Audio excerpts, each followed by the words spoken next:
Hi hello नमस्ते, मी स्वाती सांडभोरे या YouTube चॅनलवर तुम्हा सगळ्यांचं अगदी मनापासून स्वागत करते।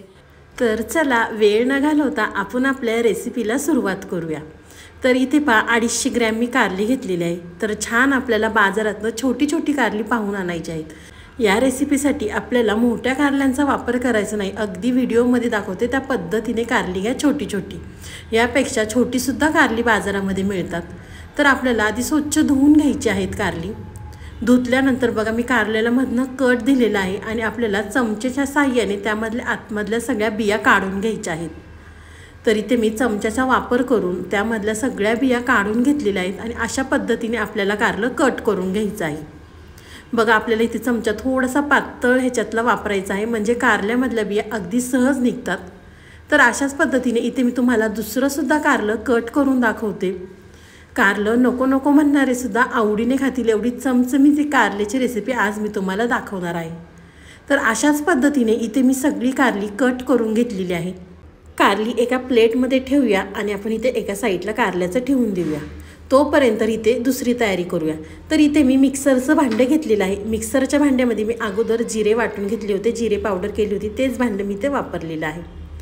मिक्सरच्या भांड्यामध्ये आपल्याला अर्धी वाटी खोबऱ्याचे काप घालायचे आहेत। त्यानंतर आपल्याला आलं घालायचं आहे आणि भरपूर असा सोललेला लसूण घालायचा आहे।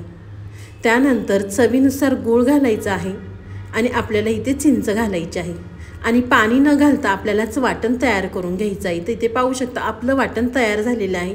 तर एका प्लेटमध्ये इथे मी वाटण काढून घेते। तोपर्यंत तुम्ही माझ्या चॅनलवर नवीन आला असेल तर प्लीज माझ्या चॅनलला एक सबस्क्राईब करायला विसरू नका। तर एका प्लेटमध्ये वाटण काढल्यानंतर त्यामध्ये आपल्याला शेंगदाण्याचा कूट घालायचा आहे। इथे मी भाजलेला शेंगदाण्यांचा कूट 5 चमचे वापरलेला आहे। तर आपल्याला शेंगदाण्यांचा कूट घालायचा, त्यानंतर भरपूर अशी कट केलेली कोथिंबीर घालायची आणि आपल्याला त्यामध्ये काही मसाले ॲड करायचे आहेत। त्यामध्ये आपल्याला 2 चमचे मिरची पावडर घालायची आहे। त्यानंतर आपल्याला 1 चमचा भरून बेडगी मिरची पावडर घालायची आहे। तिखट तुम्ही तुमच्या आवडीनुसार कमी जास्त करू शकता। बेडगी मिरची पावडर घातल्यानंतर 1 चमचा आपल्याला धना पावडर घालायची आहे। अर्धा चमचा आपल्याला हळद घालायची आहे आणि त्यामध्ये आपल्याला चवीनुसार मीठ घालायचं आहे आणि व्यवस्थित आपल्याला हे सगळे मसाले मिक्स करून घ्यायचे आहेत। इथे मी सगळे मसाले व्यवस्थित मिक्स करून घेते। तोपर्यंत तुम्ही माझ्या व्हिडिओला लाईक केलं नसेल तर प्लीज एक लाईक करा, साईडचं बेल आयकॉनसुद्धा प्रेस करा, म्हणजे तुम्हाला माझे असे नवनवीन व्हिडिओ पाहायला मिळतील।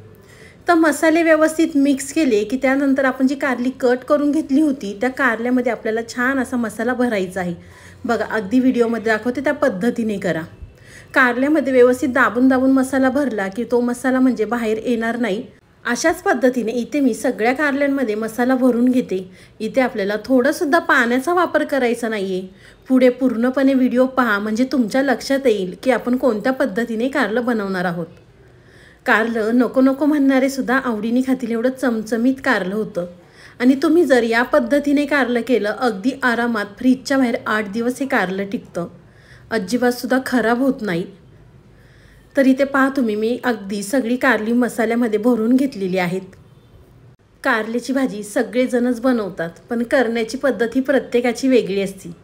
तुम्ही एकदा माझ्या पद्धतीने कारलं बनवून पहा, कारलं न खाणारे सुद्धा अगदी आवडीने खातील एवढं चमचमीत हे कारलं तयार होतं।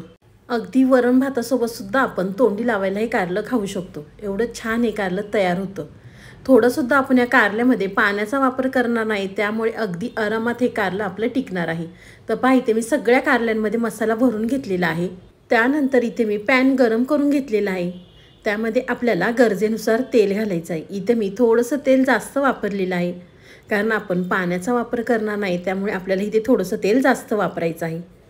तेल अगदी व्यवस्थित गरम झालं की त्यामध्ये आपल्याला 1 चमचा भरून जिरे घालायचे आहेत। जिरे छान आपल्याला तेलावर व्यवस्थित तडतडून घ्यायचे आहे। इथे जिरे व्यवस्थित तडतडले की त्यामध्ये आपल्याला थोडासा अर्धा चमचा हिंग घालायचा आहे। हिंग घातल्यानंतर जी कारली आपण मसाल्याने भरून घेतली होती ती कारली आपल्याला पॅनवरती ठेवायची आहेत। तर अगदी व्हिडिओमध्ये दाखवते त्या पद्धतीने करा। इथे मी सगळी कारली पॅनमध्ये ठेवून घेते। अजूनसुद्धा तुम्ही माझ्या चॅनलला सबस्क्राईब केलं नसेल तर प्लीज एक माझ्यासाठी नक्कीच एक सबस्क्राईब करा। इथे पहा मी सगळी पॅनमध्ये कारली ठेवून घेते। आपल्याला कारली अगदी मी व्हिडिओमध्ये दाखवते त्या पद्धतीने ठेवा। इथे मी सगळी कारली पॅनमध्ये ठेवून घेते। आपल्या चॅनलवर भरपूर अशा मी कारल्याच्या रेसिपी अपलोड केलेल्या आहेत। अगदी सोप्या पद्धतीने, अगदी घरगुती जे आपलं घरामध्ये साहित्य असतं त्यामध्येच इथे मी रेसिपी बनवते। तर पहा, इथे मी सगळी पॅनमध्ये कारली ठेवून घेतलेली आहे। त्यावरती आपल्याला झाकण ठेवायचं आहे आणि 5 मिनिटानंतर आपल्याला झाकण काढायचं आहे। झाकण काढल्यानंतर पाहू शकता इथे छान कारल्याला वाफ बसलेली आहे। त्यानंतर आपल्याला अगदी अलगद हाताने कारली पलटी करून घ्यायची आहे। तर इथे मी सगळी कारली पलटी करून घेते। व्हिडिओ तुम्ही माझा इथपर्यंत पाहिलाच आहे आणि अजूनसुद्धा तुम्ही माझ्या व्हिडिओला लाईक केलं नसेल तर प्लीज एक लाईक करा।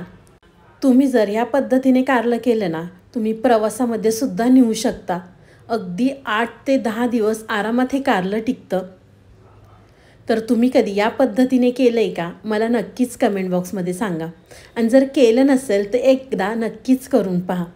तर पहा, इथे मी सगळी कारली पलटी करून घेतलेली आहे। तर परत आपल्याला झाकण ठेवायचं आहे आणि कारली छान अगदी व्यवस्थित शिजवून घ्यायची आहे। पाहू शकता तुम्ही इथे मी दोन्ही साईडनी सुद्धा कारली छान अगदी खरपूस अशी भाजून घेतलेली आहेत। तर बघा, छान अगदी मसालासुद्धा अगदी खरपूस झालेला आहे आणि ते कारल्यामधून आपला मसाला बाहेरसुद्धा नाही आलेला। अगदी छान व्यवस्थित कारलं इथं शिजलेलं आहे। त्यानंतर आपल्याला भरपूर अशी कट केलेली कोथिंबीर घालायची आहे आणि चमचमीत आपलं कारलं तयार झालेलं आहे। तर तुम्हालाही माझी आजची कारल्याची रेसिपी कशी वाटली ती मला नक्कीच कमेंट बॉक्समध्ये कळवा। व्हिडिओ आवडला तर व्हिडिओला लाईक, कमेंट, सबस्क्राईब करायला विसरू नका। तुम्ही माझा व्हिडिओ कोणत्या शहरातनं किंवा कोणत्या गावातनं पाहता ते सुद्धा मला कमेंट बॉक्समध्ये नक्कीच कळवा। तर चला, तुम्ही माझा पूर्ण व्हिडिओ पाहिल्याबद्दल थँक्यू सो मच। तर पुन्हा भेटूया असाच एक छानसा व्हिडिओ घेऊन। तोपर्यंत बाय।